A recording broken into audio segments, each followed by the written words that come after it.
全球冰封末日降临，张毅冲击王思明耗资10亿美金打造的超级庇护所，还没进到里面就被瓦斯气体毒晕过去，随后就被王思明叫人把他们扛到了大厅。王思明看了一眼被捆绑的结结实实的张毅，放下心来，然后就去和林庚聊起天。而张毅则是打开了自己的异空间，把之前吸收进去的那种高强度催眠瓦斯释放了出来。王思明和林庚并没有察觉到异常，仍然在那里闲聊着。把这小子雪地摩托车搞到手以后，咱们出去转转怎么样？也不知道外面是什么状况，出去兜兜风可以，顺便去搞点吃的回来。王思明笑着笑着，忽然觉得眼前的林庚有点摇晃。林庚，你别晃啊！林庚一脸诧异，我没晃啊，反倒是你，怎么？咦，你怎么变成6个了？他们的身体晃了晃，然后软软的倒在了地上。张毅起身走过去，把2人身上的武器全部没收，然后拿出2捆绳子，把这2个人捆绑的跟粽子一样，而且用的还是十分专业的龟甲腹。张毅便把目光望向了这座号称全球造价最高昂的庇护所，大，非常巨大。光是眼前的这一个客厅就有100多平米的空间，后面是一座巨大的生态园，里面养殖着各种罕见的花草树木，在如此寒冷的时候还能够看到一些热带植物的存在，简直是不可思议。不光是有植物园，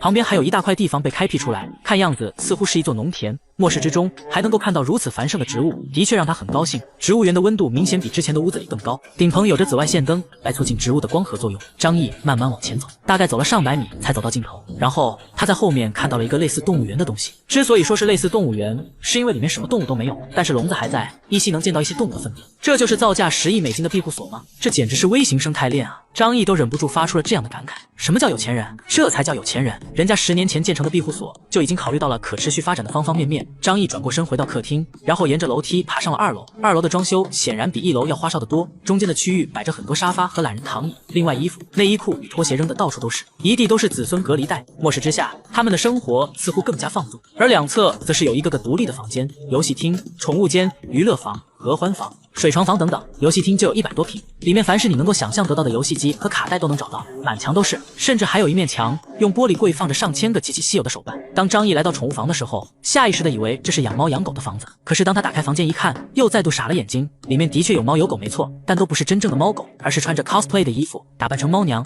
狗娘等动物的女人。她们的身上穿着十分简单的衣服，仅仅用毛茸茸的内衣护住关键的地方，白皙圆润的大腿，纤细修长的手臂，晶莹剔透的肩膀，光洁如玉的小腹，还有故意赤裸着的小脚丫，10根圆润的脚趾因为见到陌生人还紧张的蜷缩了起来。面对突然出现在这里还手持武器的陌生人，房间里的几个女孩一脸畏惧的缩在墙角。一个女孩怕怕的望着张毅，大大的眼睛里满是不安。她对张毅说道：你是谁？你想干嘛？这房间里有3个女孩，她们打扮的极尽妩媚，关键是每个人都有不同的风情，有的看上去成熟妖娆，身材如同熟透的水蜜桃一般，仿佛轻轻一碰就会出水；有的看上去娇小稚嫩，却拥有令人啧舌的尺寸，是典型的童颜巨乳；还有的长着一张清冷厌世的高级脸，修长的身段有1.8米左右，身材比例非常完美。张毅对她有些印象，似乎是一个非常出名的模特，网络粉丝都有500多万。当看到他们的一瞬间，张毅作为男人的原始冲动就被勾了起来，他忍不住感叹了一句：有钱人的玩具就是高级，而且十分专业。一所耗资10亿美金打造的高级庇护所里，发现了6具女人的尸体，而且是非常漂亮的女人。她们和之前宠物房里的3个女孩一样，都是所谓的名媛。这庇护所里面没有看上去那么和谐，9个女人加上2个男人，在末世的庇护所之中生存，很容易就演变成原始社会的形态。他们的死因张毅不明，可大概也能猜到一些，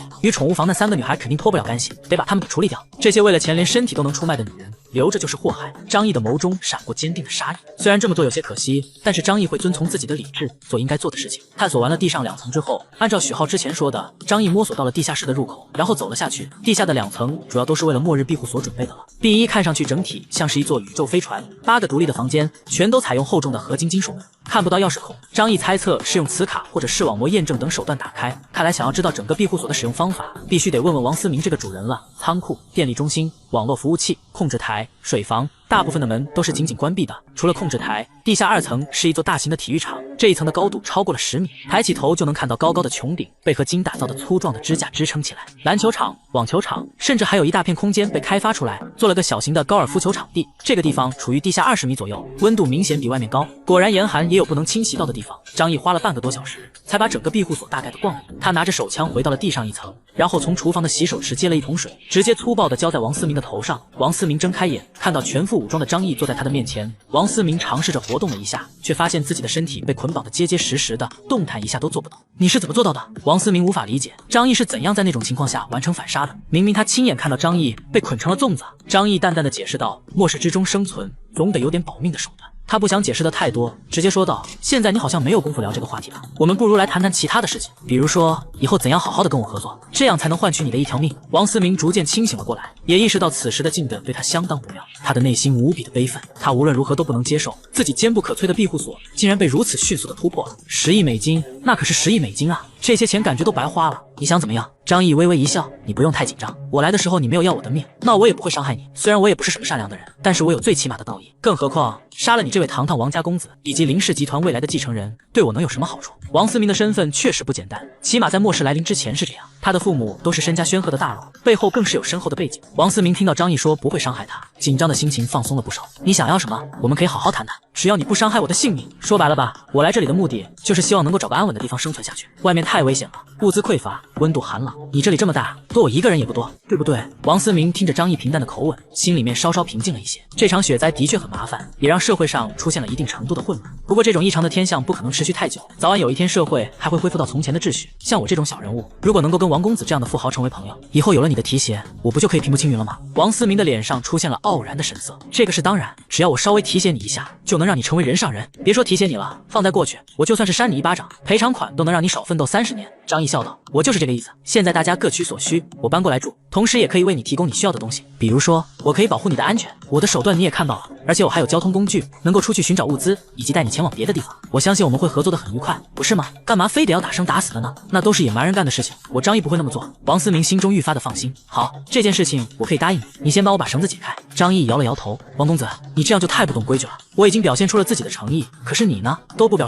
示，让我如何相信你？”王思明目光一沉。你想要什么东西？这个房子里的东西我可以让你随便挑。如果你缺女人的话，2楼还有3只鲲可以送给你。张毅眯起眼睛，那些东西我都不缺。为了表示你的诚意，我希望你把这栋庇护所的使用说明书交给我，只有这样子，我才能彻底相信你。王思明的脸上出现了犹豫的表情。张毅不给他思考的机会，直言道：“如果不是这样，我无法保证自己能安全的在这里生活，只是使用说明书而已。再说了，就算你不给我，我自己花点时间也能摸索出来吧。”王思明皱着眉头说道：“那恐怕你还是很难做到的。这栋庇护所没有你想象的那么好控制。”张毅的脸上出现了不悦的表情。王公子，我可是一片诚心跟你谈这件事情，如果你愿意合作，我们就好好相处，但是你也不要把我给逼急了。你别急，我问你，如果我答应把这个庇护所的使用说明书交给你，你能保证不杀我吗？张毅的目光坚定，缓缓点了点头。我说过了，我张毅不是滥杀无辜的人，而且以后雪灾度过之后，我也希望能够成为王公子你的朋友。王思明相信了张毅所说的话，因为此时他没有别的选择，张毅随时都可以杀死他。按照王思明的指点，张毅在他的电脑里面找到了这栋庇护所的使用说明。这一看，张毅也是感叹于这栋庇护所的复杂与严谨。如果不是得到了说明书的话，张毅胡乱去操作，直接就会触发控制台内置的自毁功能，到时候整个庇护所就会彻底封闭，变成一个巨大的钢铁坟墓。全球冰封末日降临，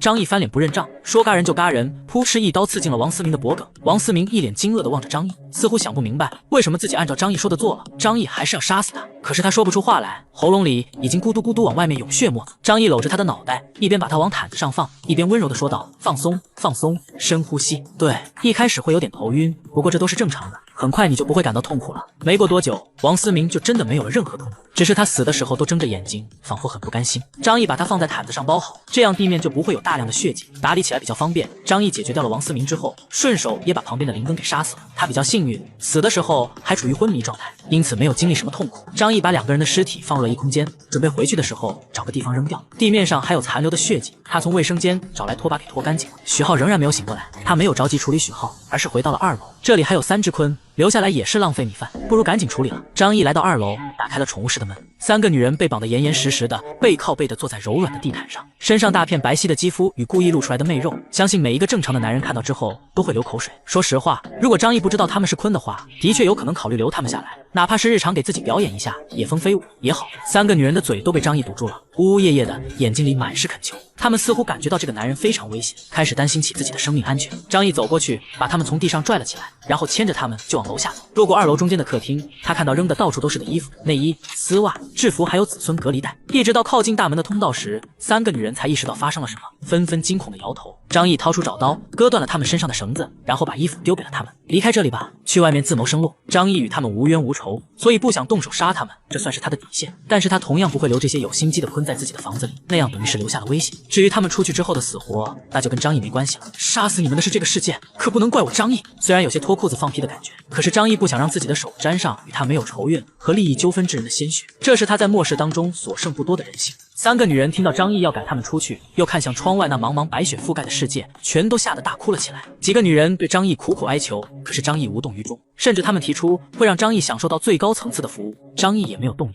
在大哥和二弟之间做选择，显然还是先保大哥最重要。他不相信一群坤的人性就是这么简单。张毅手里面的枪朝他们指了指，三个女人绝望之下，只能赶紧穿上衣服离开了庇护所。三个女人一出去，张毅就关闭了通道的入口。看着他们上半身皮草，下半身黑丝，高跟鞋的打扮，张毅摇了摇头。冻死的话，也算是保留了3具美丽的肉体标本，总比被我亲手打死好些。张毅回到了1楼的客厅，以后我就在这个地方生活下去了。不过，要是能再多几个听话懂事的女人来陪我打扑克，那生活就完美了。凑一副牌，起码也得4个女人才行啊。他们负责打牌，我负责在桌子底下看他们打牌。嘿，简直了！张毅躺在沙发上，幸福地眯着眼睛，畅想着未来的美好生活。休息了一阵子之后，他从异空间取出一些促醒剂给许浩服下。折腾了一阵子之后，许浩才疲惫不堪地睁开了眼睛，看清楚眼前的张毅。许浩愣了一下，随即一脸的狂喜：“张哥，王思明人呢？你怎么收拾他的呀？”许浩好奇地询问道。张毅淡淡地说道：“你忘了吗？我是都市兵王，山上下来的高手，战场归来的雇佣兵，对付一个区区的王思明还叫个事吗？”许浩开怀大笑：“哥，你真厉害！以后我就死心塌地地跟着你混了。”张毅从沙发上拎起一个沉重的登山包，放到了许浩的面前。这些东西是给你的奖励，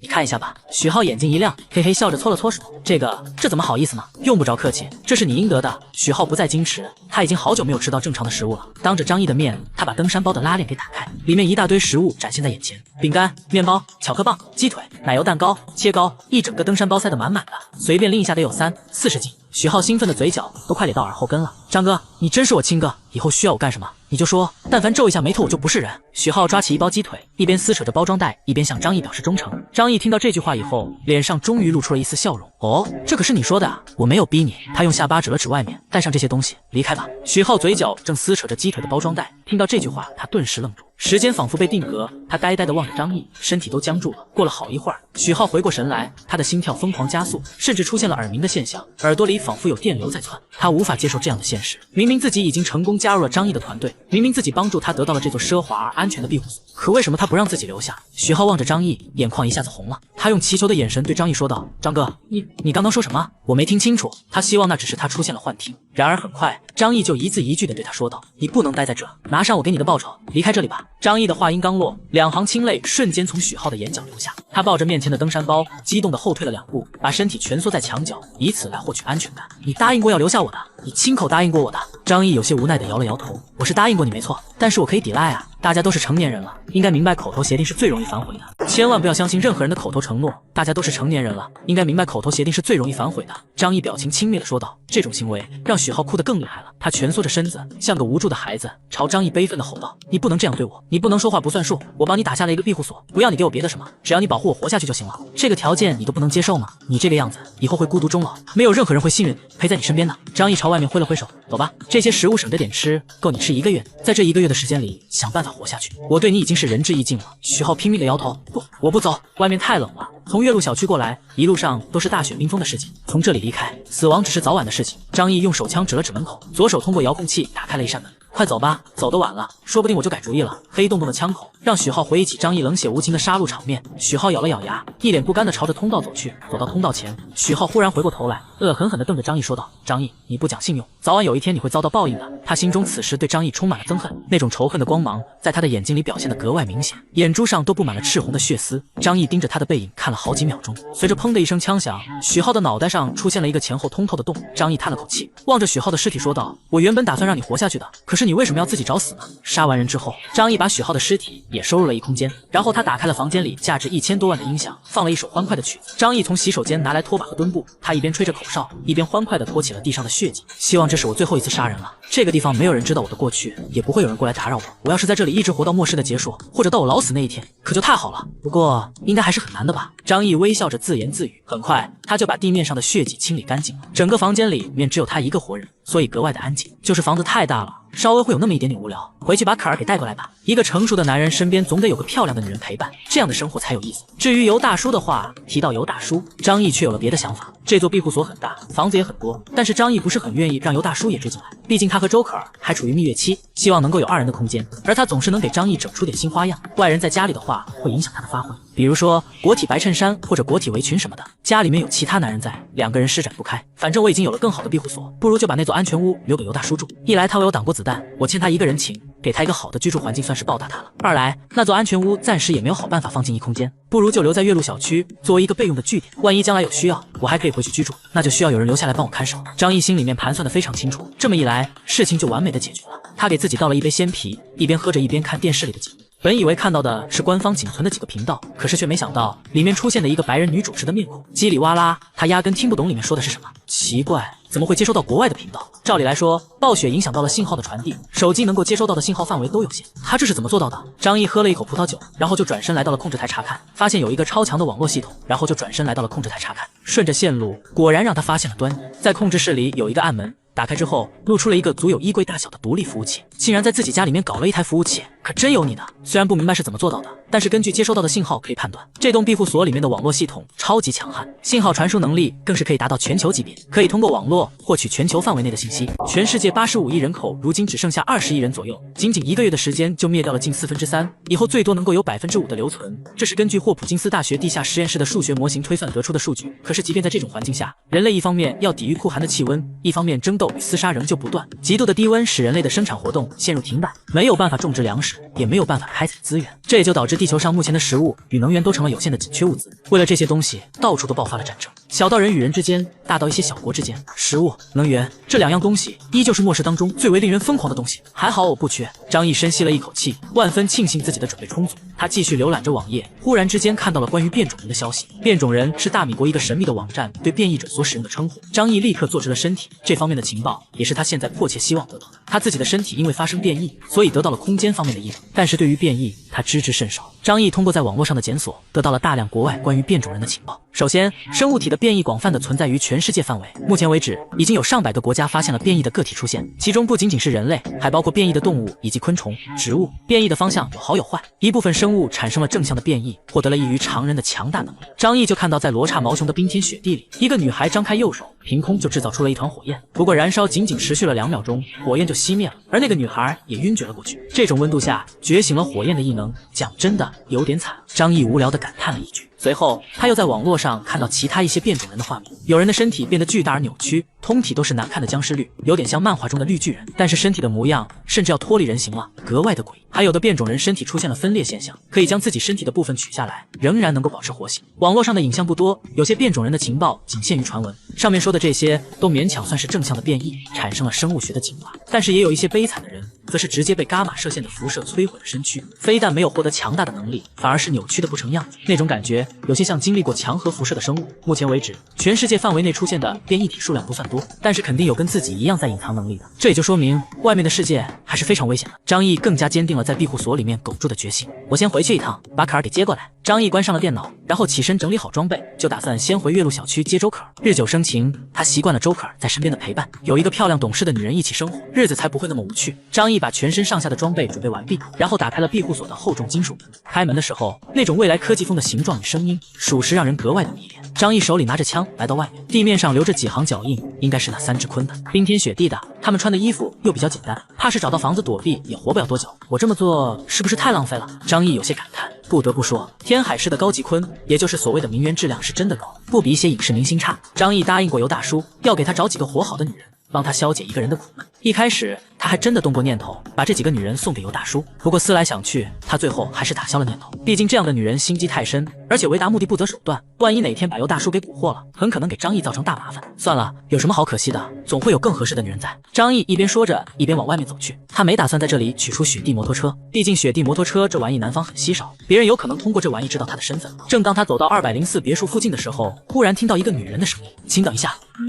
张毅的脚步微微一顿，之所以停下来，是因为他觉得这个声音特别的耳熟，总觉得自己一定是在哪里听过，而且还是经常能听到的那种。等一下，等什么？等老公。张译回想起来，这是一句经典的电影台词，曾经风靡过全网。张译时不时都会去温习一下。他朝着声音的来源看了过去，手指也放到了扳机上。204别墅的门口，一个浑身包裹在黑色羽绒服里的身影出现在那里。看到张译看向了他，他欣喜地朝这边挪动。请您务必等一下，我有些话想要对您说。听到那个奶声奶气的夹子音时，张译彻底确认眼前的那人是谁了。他的眼睛里露出意外而惊喜的神色。你是大秘密，近些年来最火爆的顶流小花，无数男人睡梦中最渴望亲近的女人，杨老板杨。按照许浩的说法，云雀庄园住的人非富即贵，其中就包括娱乐圈的顶流，而杨老板自然有在这里买房的实力。张译看到他心里面泛起了涟漪。他没有追星的习惯，但是作为一个生理正常的男人，当然会喜欢漂亮的女明星，尤其是对于拥有美腿和巨乳的女人，更是无法自拔。所以他也就不出意外的喜欢杨老板很久。喜欢到什么程度呢？这么说吧，无数个寂寞的夜晚都少不了他的陪伴。硬盘里面一大堆关于他的高科技 A 呀 I 啊什么的。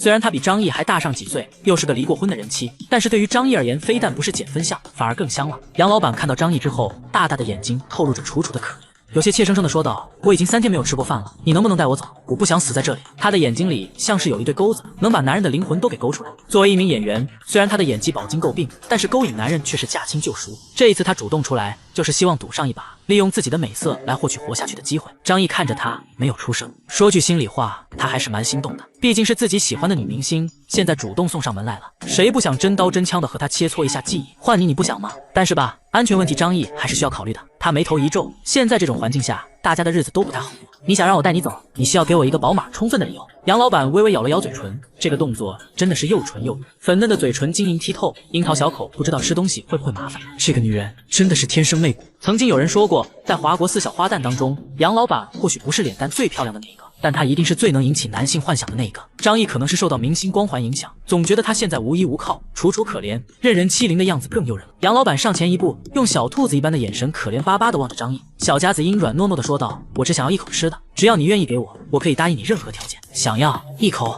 吃的，看着他粉色的樱桃小嘴，张译不知道如何拒绝，单刀直入，简单直接。他表现得楚楚可怜，仿佛柔弱的小白兔，啊不是大白兔。但是对于张译提出的充满暗示性的要求，却没有丝毫的犹豫。比起周可儿那样的女医生，他的思维更加的成熟，怪不得可以自己开影视公司，既当艺人又当老板。张译知道他可不是表面看上去那么好欺负。反差萌，感觉更心动了。张译对他说道：“跟我来吧。”他原路掉头，打消了回岳麓小区接回周可儿的念头。毕竟给他们留的物资还有很多，也不急于一时回去。杨老板见状，心里面长长松了一口气，幸好他的魅力还在，也幸好这是一个年轻气盛的男人。杨老板亦步亦趋地跟着张译来到了云雀庄园101，他有些惊讶地看着眼前的别墅，这里不是王思明的家吗？张译微微一笑，现在这里是我家了。他说着，取出磁卡钥匙打开了房门。杨老板满眼都是好奇，跟着张译一块走进了房间。房间里的温度有27度，非常的温暖宜人。很快杨老板就感觉浑身燥热难耐，赶紧把身上厚厚的衣服给脱了下来。而张译也不含糊，非常熟练地脱下身上的防寒服。杨老板褪去几件外衣，露出自己那被黑色毛衣包裹得严严实实的身体。明明巴掌大的精致小脸蛋像是个瓷娃娃，可是身材却妖娆的让人想要流鼻血，尤其是那傲人的胸怀，几乎要把毛衣都给撑裂开了。周可儿的胸已经足够大了，有3、6D 的水平，可是杨老板的胸围目测比周可儿的还要大，起码也是3、9D 的实力。张译记得他刚出道的时候还没有这种水平，可能结婚之后又有了长足的长进，而且他的身高不足1.65米，娇小的身材搭配惊人的尺寸，更加显得震撼力十足。2条纤细修长的小腿不像周可儿那般锻炼得很匀称，而是有些娇软的味道，似乎很容易拿捏。而穿着黑色袜子的小脚更加娇小的令人发指，最多不超过34码。张译看了一眼自己宽大的手掌，一只手完全可以包裹住，怪不得古时候的文人雅士都爱女人的小脚。想象一下他一脸娇羞，把小脚伸向，然后被你一把握住的场面，张译的后槽牙都快咬碎了。这个曹贼，他当定了。杨老板感受到了张译毫不掩饰的目光，轻轻咬了咬嘴唇。他怎么会不知道眼前的男人在想什么呢？但是他也清楚，自己既然选择了用美色来寻求男人的庇护，就不可能装什么矜持。他平静地走到张译对面坐了下来，即便是穿着黑色的毛衣和秋裤，但是有那么好的身材，衣服穿得多反而比不穿更让人充满想象。谢谢你让我进来。可爱的夹子音软软地说道。你和这里的主人是什么关系？他小心地询问道。杨老板和王思明自然是认识的，可现在他没看到王思明，反而是张译摆出了一副主人的架子，不由得让他感到意外。张译却没有回答他的这个问题，他反问道：你和王思明很熟吗？杨老板轻轻点了点头，我们这个圈子里的人有几个人和他不熟的？哦，那就是说你们的交情也不错了。张译的笑容有些玩味。杨老板赶忙否认道：那倒没有，只是他是个很有名气的人物，家里面又有钱，所以平时有些活动就会碰到。他有些自嘲似的说道：“人家那种公子哥也不会真的拿我们这些明星当回事。”张毅挑了挑眉，给他倒了一杯水递过去：“那你就不要关心他的问题了。总之你记住，这个地方现在的主人是我。”张毅不怕自己杀王思明的事情暴露，毕竟真正的大人物是不会躲在自己家的庇护所里面的。什么亿万富翁、社会名流，在末世之中性命都轻如草芥。谢谢。杨老板接过水喝了一口。进入房间之后，随着身体的温度慢慢升上来，一股瘙痒难耐的感觉也开始出现。毕竟他也有一阵子没有洗过澡了。杨老板穿着黑袜的小脚在下面局促不安地抠了抠地板，然后提出了一个请求：“我能不能借用一下这里的浴室？”张毅很大度地朝浴室的方向指去：“请随意。”杨老板很有礼貌地道谢，然后转过身走向了浴室。什么人会在浴室里面安装监控？如果这个人比较穷呢，我们通常称之为变态；如果这个人比较有钱的话，我们则称之为花花公子的情趣，富人的雅兴。王思明作为一个著名的好色之徒，对于玩这方面绝对是出类拔萃，所以他就在自己家的浴室之中安装了防水摄像头。张毅是个很有礼貌的人，所以他没有要求杨幂进门之后脱光衣服给他检查，但是为了安全起见，即便他心中万分不愿意这么做，可还是得亲眼仔仔细细看上一遍，才能杜绝杨幂身上存在安全隐患。张毅打开电视，把声音调小，镜头当中的杨幂刚刚解下 bra 的扣子，将束缚自己已久的东西取下来，汹涌的猛兽被释放了出来，他长长呼出一口气。张毅也是忍不住掏出一袋薯片，一边目不转睛地看着，一边吃零食。浴室之中，杨幂并不知道自己的一举一动都被某位正人君子看得清清楚楚。摄像头是5亿像素，即便隔着3里路都能够把远处的风景拍得纤毫毕现。他双手沿着翘臀往下褪去最后一丝遮掩，然后抬起右脚，把它从腿上取下来，放到旁边的篮子里。浴室的空间很大，足有80多平，光是中间那个巨大的镀金按摩浴缸都像一个鱼塘。他站在淋浴的下面，用热水冲洗着自己的身体。好久没有洗澡了，他感觉浑身上下奇痒难忍，尤其是进入了温热的环境，更觉得像是有小虫子爬一样，所以他不得不一寸寸地清洗干净身体每一个角落。热水淋湿了他的秀发，他仰起头，用水冲洗着自己的脸，舒适温暖，但是心中也在思量着接下来应该怎么做。见到张毅出现在这个小区之后，他在绝境当中打算赌上一把，而他所能够付出的代价，只有他这让无数男人魂牵梦萦的身体。可是见到张毅之后，他心里面放松了不少。眼前的男人虽然看上去透露着危险的气息，但是他的长相英俊，身材颀长，并不是丑陋的老男人，这就让杨幂觉得心里面平衡了许多。如果是这个男人的话，就算是陪上他一段时间，或许也算不得什么损失呢。杨幂嘴角流露出一抹无奈的微笑，如果可以选择的话，她倒宁愿自己不需要这么做。虽然身处娱乐圈，但她可不是那些借助潜规则上位的贱人。杨家在京城也算门庭显赫，颇有背景，她能走到今天这样的位置，完全靠的是自己的能力和家族背景。纵然结过一次婚，可她的身体和精神都是干干净净的，这只是一场交易而已。她喃喃自语道，双手抚摸着自己傲人的身体，我只是需要一个人来保护我，给我食物和安逸的住所，等到雪灾过去以后，我就和他划清楚界限。杨幂轻声细语地说道，眼神也变得坚毅了起来。客厅里面，张毅把她的自言自语听得一清二楚，他一边大饱眼福，一边吃着零食，正所谓秀色可餐，看着美景，她的胃口都好了不少。是个聪明的女人，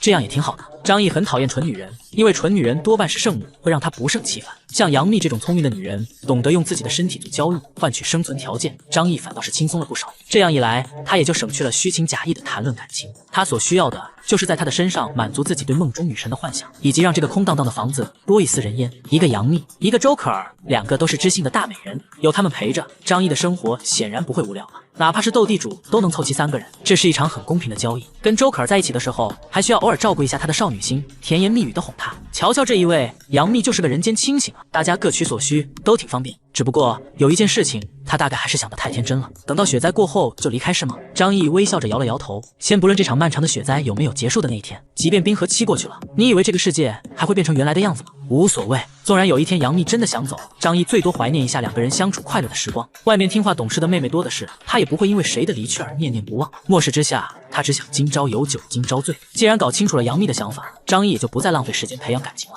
他长身而起，朝着浴室就走了过去，淡定地取出自己的磁卡，这是庇护所的最高权限，可以打开任何一扇门。杨幂正在里面的淋浴间洗澡，隔着朦胧的毛玻璃，张毅可以看到她凹凸有致的 S 型身材，尤其是那一对波涛汹涌，简直过分。杨幂发现张毅进来了，保住自己的胸口和下面尖叫了一声：“啊，你怎么进来的？我还在洗澡。”张毅笑道：“我知道，可是你一个人够不到后背吧？来，让我帮你擦擦背。”“不用了，我自己可以的。”杨幂咬紧了嘴唇，虽然做好了心理准备，可还是难免有一些紧张。张毅如果不是通过监控听到了她的自言自语，此时或许还真会有一点点的不好意思。但是明白了杨幂的想法以后，他百无禁忌。没关系，你不要跟我太客气，我这个人很爱做帮助别人的好事。张毅一边说着，一边拉开门走了进去。流水潺潺，水流之下，杨幂曼妙的身姿更加动人了。你一定累坏了吧？来，我帮你擦擦背，趴好趴好。哦，前面好像也需要帮忙啊。过了很久很久，浴室的水声才慢慢停了下来。2个半小时，直接让杨幂穿衣服的力气都没有。都说只有累死的牛，没有耕坏的田，可是，一头疯狂的野牛也能把地给弄坏。后面的时候，他站都站不住了，只能靠张毅撑着。张毅刚才只顾着向心目中的女神表达敬意了，忘了考虑她的感受。最后才发现，她站直身体都费力。他连忙过去，温柔体贴地帮杨幂把衣服给穿好。不久之后，2个人坐在客厅的沙发上。此时的杨幂梳洗了一番之后，又恢复了她那优雅的模样，头上盘着发髻，十足的人妻贵妇风范。身上一件黑色的露肩小礼服，凸显出圆润的香肩和深邃的沟壑，饱满的酥胸呼之欲出，让人时刻担心他们会跳脱出来。腿上2条巴黎世家的黑色丝袜，包裹住细嫩的小腿以及那小巧玲珑的脚丫。张毅躺在沙发上面，开始给他立起了规矩。我的家还蛮大的，多养你一个女人也不算多。我对你的要求只有一点，那就是听话2个字。你那么聪明，应该不会不懂我的意思吧？杨幂咬着嘴唇，还在为刚刚的事情感到羞恼。明白，在我们娱乐圈里面，这种事情叫做潜规则。他对杨幂也没有多少要求，本身养着她就是当做一个花瓶留在家里，等回头周可儿也过来了，2个女人一起分担些家务，还能每天轮流值班，压力不大。但是张毅这个黑心老板，有些时候就会要求他们一起上班了。一想到这里，张毅眉头忽然一皱，低语道：“我记得当初跟周海润买的那些药里面是有6味的黄丸和金戈来着，希望不要用到。”而坐在他不远处的杨幂按捺住了小女人的羞涩，傲然地挺起胸，开始和张毅谈条件：“我可以答应你的要求，但是有几条原则，我也希望你能够遵守。”张毅笑了，无所谓的摊了摊手，说来听听。杨幂一板一眼的用奶声奶气的夹子音说道：“第一，我和你之前的关系仅限于在雪灾期间，如果有一天我们分开了，希望你不要透露出去这里的事情，毕竟我是一个公众人物，如果被人知道我和你在这里做过的事情，我未来就只能隐退了。”张毅微微撇嘴，他和张达达、蔡之英一样，都对雪灾过后社会回到过去的状态抱有幻想。还是那句话，越是享受社会红利的人，越不愿意看到传统社会的崩坏。不过他还是爽快地回答道：“可以，我和你做过的事情，我不会轻易透露出去的。”杨幂见到张毅答应了这一条，心中长长松了一口气，毕竟他可是炙手可热的国民情人，谁要是能够和他亲近一次，肯定会激动到四处拿出去炫耀。第2条，你那方面的要求我会尽量满足，但是我希望你节制一下，毕竟我的身体有些柔弱，可能无法跟上你的节奏。他说到这里的时候，咬着嘴唇，声音越来越小，直到现在他还觉得自己双腿发软，走路都得靠张毅扶着，更不能提出太变态的要求，除非我同意。杨幂对于用身体做交换条件这种事情非常羞耻，即便她装作大女主的模样，可如今主权丧失，都被张毅给吃干抹净了，似乎说这种话也没有多大威慑力。她只能寄希望于张毅对她的怜爱，从而保留对她的尊重。张毅看着一脸屈辱中带着羞涩，羞涩中带着享受的杨幂，竟然产生了一种莫名的快感。曹老板，我悟了，怪我当初年轻不懂事，还拿少女当成宝。他把身体挪到了杨幂的跟前，杨幂的眼中闪过一抹畏惧。天哪，他干嘛？这不是刚刚才，不会又要了吧？杨幂本能的抬起纤细白嫩的手臂，想要让张毅保持一点距离，整个人就被张毅一把搂进了怀里。他的脸红得更厉害了，别过脑袋去，不敢看张毅的眼睛。张毅面带邪恶的笑容，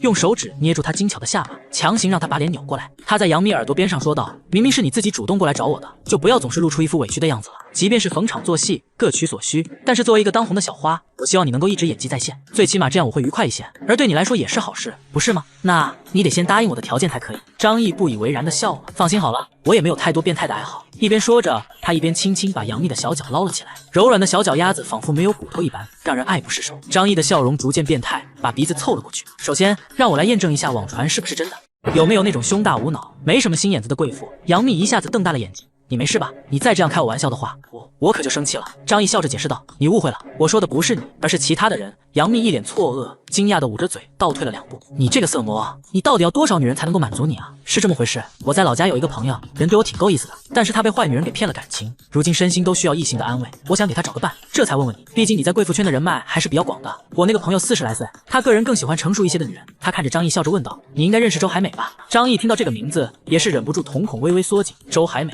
那可是他童年的女神啊！别说张毅，就连张毅老爸还活着的时候，都特别喜欢他。当年的周海美号称国民情人，还拿过许多影视剧大奖。刘大叔，这回我算是对得起你了，给你找了个最好的。张毅马上让杨幂联系周海美。没过多久，周海美就出现在了张毅的家里。原本精致的美人，由于雪灾的缘故，此时消瘦了一些，脸上也带着深深的疲惫。张毅拿了一点吃的东西给周海美，她看到吃的之后，眼睛都亮了起来，用最后的一点精食谢过张毅之后，就坐在沙发上狼吞虎咽的吃了起来。张毅等到他吃完东西，才对他说道：“事情你都清楚了吧？”周海美点了点头：“我知道，你是给我找了一个家对吧？”“是的，那你就跟我走吧。”随后张毅带着周海美回岳麓小区。寒风萧瑟，冰冷的北风裹挟着冰雪，吹拂过陆江的江面。比起雪灾刚刚来临的时候，如今的落雪已经变得小了很多。毕竟极寒的低温之下，空气中也没有那么多的水分子可以凝结成冰，只是这种低温依旧持续着，而寒风也一如往常般的刺骨。与云雀庄园隔江毗邻的地方，是一个叫做徐家镇的小镇，一江之隔就是天海市最有钱的人居住的别墅区，而另外一面则是一个城郊的农村。过去的时候，徐家镇的人是以种粮食、蔬菜为生。家家户户都建起大棚，种出来粮食和蔬菜，然后卖到天海市市区。多年以来，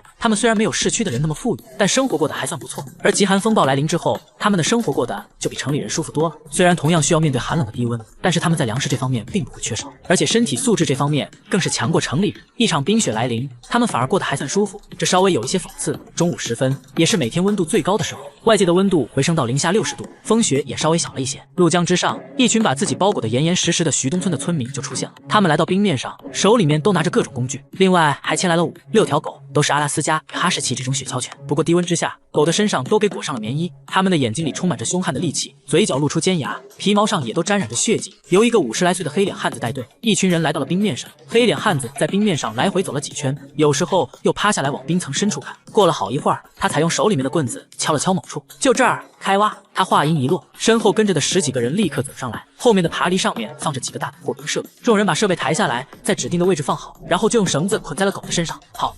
养狗的人用绳子牢牢拽住狗，喊了2嗓子，几条狗就开始往前跑动，同时带动着破冰器凿开冰层。有了狗的处理，破冰的效率非常快，没过多久就在冰面上掘开了一个巨大的圆洞。行脸，挖到鱼了！带头的黑脸汉子伸手一招呼，养狗的人连忙把狗给拽住，众人合力把破冰器给抬出来。下面破碎的冰层当中，可以看到有10几条鱼，都保持着冻死时候的状态，卡在冰层里面。冰封之后，江河里面氧气浓度变低，鱼群为了获得氧气而往上浮。虽然他们最终也没有找到呼吸的洞口，但是也死在了冰面附近。这就给徐家镇这一带的渔民提供了很好的食物，只要打破冰层，就可以从冰层里面挖掘到冻鱼，这也成为了他们主要的蛋白质来源。一群人如往常般忙碌，带队的人是徐家镇徐东村的徐大海。过去的他只是一个渔民，在村子里身份地位一般，可是末世来临之后，他反而凭借着捕鱼的本领，成为徐东村举足轻重的1号人物。就比如说现在出来打鱼，他只负责指定地方，至于体力活都是其他人负责干。一个养狗的村民徐满金走过来，跟徐大海闲聊。他说：“你说这天这么冷，城里的人是不是都冻死了？”徐大海揣着手，闻言不屑地嗤笑了一声：“他们这些城里人，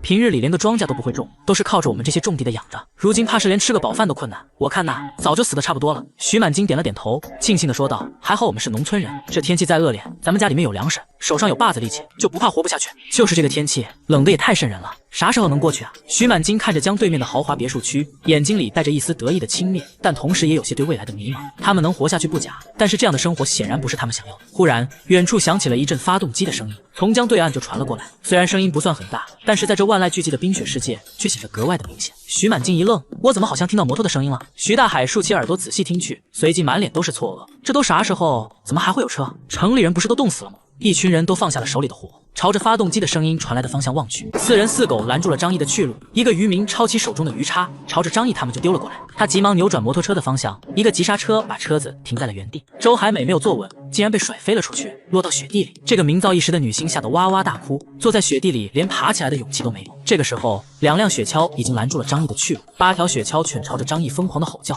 那声音听得格外瘆人，尤其是他们呲着牙，嘴角还带着鲜血，让人感觉这不是8条狗，而是8头饿极了的豺狼。张毅一阵头皮发麻，雪橇上的4个人手里拿着家伙，牵着狗就过来了，把车和女人留下，滚！一个人手里握着柴刀，朝张毅喝骂道。张毅冷冷地看着他们，将每个人和每条狗的位置收入眼里，然后他迅速地掏出手枪，对准了那些人。几位兄弟，借个路，我不想惹事，你们也别过来找死。黑洞洞的枪口显然比言语更有威慑力。那些人见到枪的时候，都不约而同地往后退了退。张毅用枪往旁边指了指，能让不？徐东村的4个村民看了看彼此，眼睛深处的戾气不减。末世之下，他们的手上都是沾过人命的，不会那么轻易被吓到。但是他们也不想白白送死。一个年轻人满脸痞气地问道：“哥们，你的车和枪都是哪来的？”张毅冷笑：“祖传的。”几个人手里牵着狗，目光交流，仿佛是在讨论到底要不要撤退。可是眼神落在那辆雪地摩托车和周海美的脸上之后，那股浓重的贪婪之色又出现了。雪地摩托车可是如今顶级的交通工具，比狗强太多了。至于女人，他们也很需要。正所谓饱暖思淫欲，他们解决了食物方面的问题，那么另一种原始的欲望就开始占据大脑。村子里也有女人没错，可是那种村姑怎么比得过周海美这种保养的很好的明星？一脸痞气的男人叫徐兴旺，他揣着手对张毅说道：“哥们，这里是我们徐东村的地盘，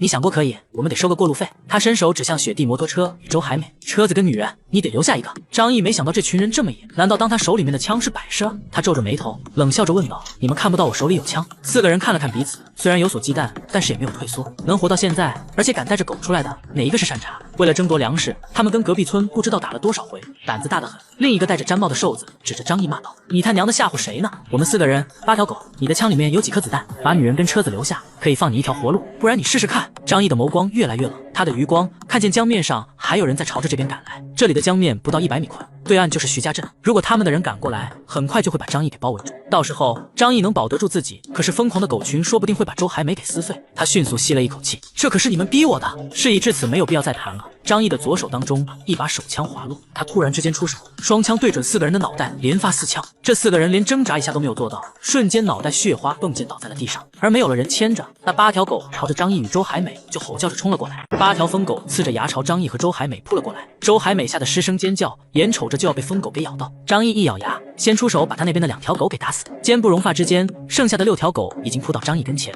开枪已经是来不及了。次元之门！张毅大喝一声，在自己的面前打开了一空间之门。咻咻咻！狗叫声迅速的消失在了原地。张毅深吸了一口气，这是他第一次在面临险境的时候，把异空间的能力应用于实战。那群狗在他的异空间里面，只需要待上一阵子，就会因为身体机能的停止以及缺氧而死掉。张毅平复了一番自己的情绪，远方的冰面上已经看到有人朝这边迅速靠近。张毅知道此地不能久留，他赶紧把下滩的周海美扶起来，放到雪地摩托车上，然后载着他扬长而去。离开的时候，他顺手把打死的那2条狗也给收入了空间之中。一群徐东村的人看到4具尸体，眼睛里露出了无比悲痛的神色。在听到枪声的时候，他们就察觉到不对劲了。徐大海语气沉痛地说道：“我早就说过了，遇到不明来路的人不能急着出手。这下子可好，把自己给搭进去了。”旁边的徐满金看了看周边，却发现了不对劲的地方。狗呢？狗都哪去了？那个人很有问题，他有雪地摩托车，身上还带着枪，肯定不是一般人。徐大海阴沉着脸，这一次是他带队出来的，现在人死了，宝贵的狗也丢掉了8条。回去之后，他很难跟村子里的人交代。不管怎么样，杀我们徐东村的人，这件事情不能这么了。事情有些诡异，那个人说不定和春雷一样，有超凡的本领。我们还是回去请村长拿主意吧。大家伙点了点头，然后带上这些尸体回了徐东村。在茫茫雪地上，竟然出现了一座座鼓起来的球状冰屋，数百座大小不一的冰屋聚集在一起，而最中间却是一座用洁白的雪砖搭建成的白色城堡。没错，就是那种霓虹国动漫中常见的城堡。整个徐东村建立在大雪之上，以白雪城堡为中心，形成了一个美丽的冰雪王国。城堡里面同样华丽，桌椅板凳甚至墙上的吊灯都是用雪做成的。而此时，城堡主人的房间里，古怪的声音不时传来：“艾莉，不懂事的坏孩子是要接受惩罚的哦。那里不可以。”床头上放着的笔记本电脑散发着黄色的光芒，而被子里，一个胖乎乎的年轻男人一脸认真的死死盯着屏幕，旁边一卷卫生纸已经准备就绪。就在他渐入佳境的时候，房门也就是一块木板被人给推开了，几个大汉走了进来，为首是一个留着长胡子的威严老头。一进门，老头就喊道：“春雷，出事了！”正在被窝里忙碌的徐春雷吓了一跳，原本的进程瞬间被打断施法，一下子人都软了。徐春雷慌了神，赶紧把电脑合上盖子，可是里面的声音却依旧从被窝里传来，根本遮掩不住。进门的几个大汉满脑门的黑线，他们怎么都想不到自己急着过来找徐春雷商量要警示，结果却看到了这样的一幕。几个徐东村的长辈进也不是，退也不是，瞬间尬住了。徐春雷急得满头大汗，恨不得把电脑给砸了。他一通操作，把电脑打开，输入密码解锁，然后关掉视频。做完了这些，他自己也知道无法掩饰什么了，索性把脑袋蒙在被子里面不肯出去。你们进来怎么也不敲个门啊！徐春雷在被窝里怒吼道。带头的老大爷，也就是徐东村的村长徐东升，满脸黑线。你都这么大的人了，还对着动画片干那事，也不嫌丢人呐！徐东升走过来，用力拉扯徐春雷的被子，可是徐春雷丢脸丢大了，死死不放手。这是我自己的爱好，男人变态一点怎么了？小兔崽子，你还有脸说？我都说了给你介绍对象，咱们村那么多漂亮姑娘，不都随你挑？呵呵，3次元的老女人有什么意思？我不稀罕。2个人争执了半天，最后徐春雷的被子让徐东升给扯了下来。身后的一群人想笑，可想到来的目的又不能笑，那种强行憋着的表情也是难为他们。徐春雷一脸不满的让徐东村的长辈们坐下来。三爷爷，你们来有啥事啊？徐东升看了一眼旁边的徐大海，大海，你给他说说吧。徐大海点了点头说道：今天我们出去打鱼，结果徐康和徐广志、徐有斌、徐兴旺4个叫人给杀了。听到死了人，徐春雷的表情也是不禁变得凝重了起来。又死人了？怎么会有死人呢？周边的几个村子不是都被教训的老老实实了吗？徐大海沉声说道：这一回不是咱们徐家镇的人，是江对岸的人。他仔细的把今天发生的事情给徐春雷描述了一遍。徐春雷听着也是一脸的谨慎。村长徐东升说道：那个人太厉害了， 4个人8条狗，竟然被他3两下就给解决了。我很担心这个人以后会威胁到我们村子的安全。春雷，会不会他和你一样，都是拥有了超凡力量？徐春雷表情凝重的点了点头，很有这种可能。虽然我是天选之人，但是上天让我拥有了强大的力量，就注定会给我安排宿命中的敌人，来使我变强大。他双手撑在下巴底下，一脸的深邃。或许这就是我走出新手村的第一个考验。徐东升等几位前辈听着徐春雷的话，有些无语。好在他们已经习惯了他这种表达方式。徐东升说道：“整个徐东村姓徐的人家都是同宗同族，族里人被欺负了，我们就得打回去。谁要是杀了我们徐家的人，无论如何都得让他血债血偿。春雷，这个人太厉害了，我们不好对付，所以就靠你了。”其他长辈也笑着对他竖起大拇指。是啊，你可是天选之人，徐家现在就靠你保护了，你可一定不要让我们失望啊！被大家伙这么一吹捧，徐春雷的下巴都快扬到天上去了。他一手捂住右眼，声音低沉的笑了起来。放心，这件事情就交给我来做吧，我也想要看一看我全力出手的实力到底能强大到什么地步。